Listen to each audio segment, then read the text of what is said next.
अस्सलाम वालेकुम dear viewers, I am Mohammad Umar और आप देख रहे हैं चैनल सोल्यूशन ऑफ मैथमेटिक्स। आज हम क्लास 10th की एक्सरसाइज 2.3 क्वेश्चन नंबर 5 का थर्ड पार्ट करने लगे हैं। फाइंड एम की वैल्यू हमें फाइंड करनी है the roots of the equation, जबकि इस इक्वेशन के रूट्स सेटिस्फाई द रिलेशन, इस रिलेशन को सेटिस्फाई करते हैं। क्वेश्चन को सॉल्व करने से पहले वीडियो को लाइक कर लें और चैनल को सब्सक्राइब कर लें। चलते हैं सोल्यूशन की तरफ। फर्स्ट ऑफ ऑल हम सम फाइंड करते हैं। Sum of the roots denote करते हैं सम ऑफ द रूट्स को अल्फा प्लस बीटा से, और फार्मूला है minus B over A. Alpha plus beta is equal to minus B minus two. B की वैल्यू है तो माइनस माइनस प्लस हो जाएगा 2, और ए की वैल्यू 3 आ जाएगी। इसी तरह से प्रोडक्ट फाइंड कर लेते हैं। अब product of the roots alpha beta से डिनोट करते हैं सी ओवर ए, फार्मूला है इसका।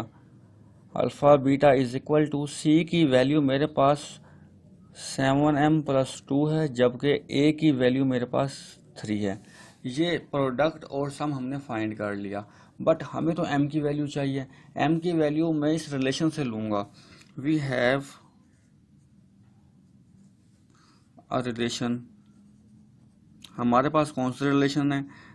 7 alpha minus 3 beta is equal to 18।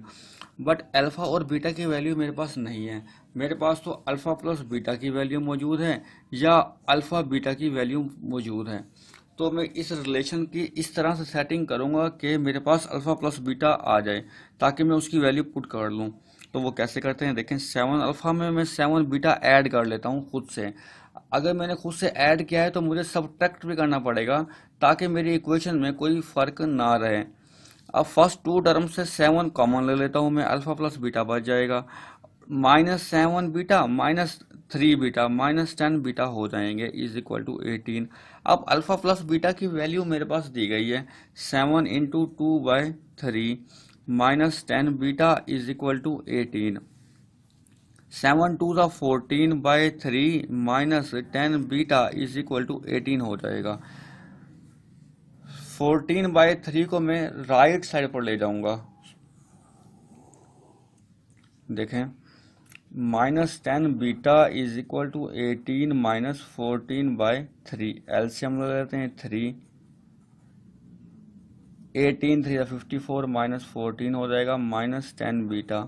Minus 10 beta is equal to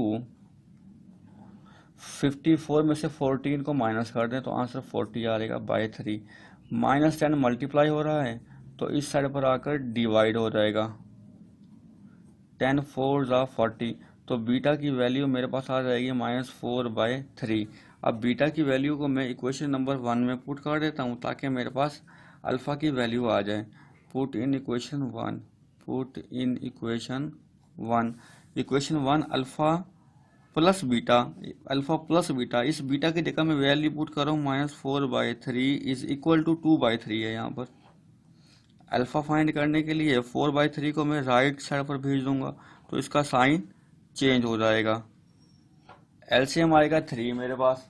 जब एलसीएम 3 आएगा ऊपर 2 + 4 आ जाएगा अल्फ़ा, तो अल्फ़ा की वैल्यू मेरे पास आ जाएगी 6/3। 3 1 ज़ा 3, 3 2 ज़ा 6, तो अल्फ़ा की वैल्यू 2 आ जाएगी। अब अल्फ़ा और बीटा की वैल्यूज़ हमारे पास आ चुकी हैं। इन दोनों ही वैल्यूज़ को इक्वेशन नंबर 2 में हम पुट कर देते हैं। इक्वेशन नंबर 2 में पुट करने से हमारे पास m की वैल्यू आ जाएगी। देखते हैं, अल्फ़ा की वैल्यू 2 है तो मैंने 2 लिख दिया।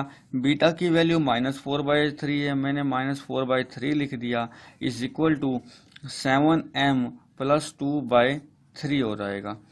2 4 ज़ा 8/3 is equal to 7m plus 2/3।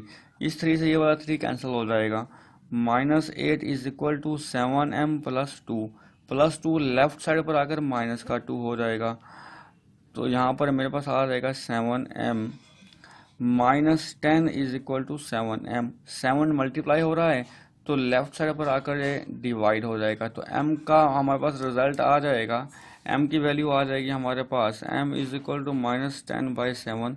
ये हमारा रिक्वायर्ड रिजल्ट होगा।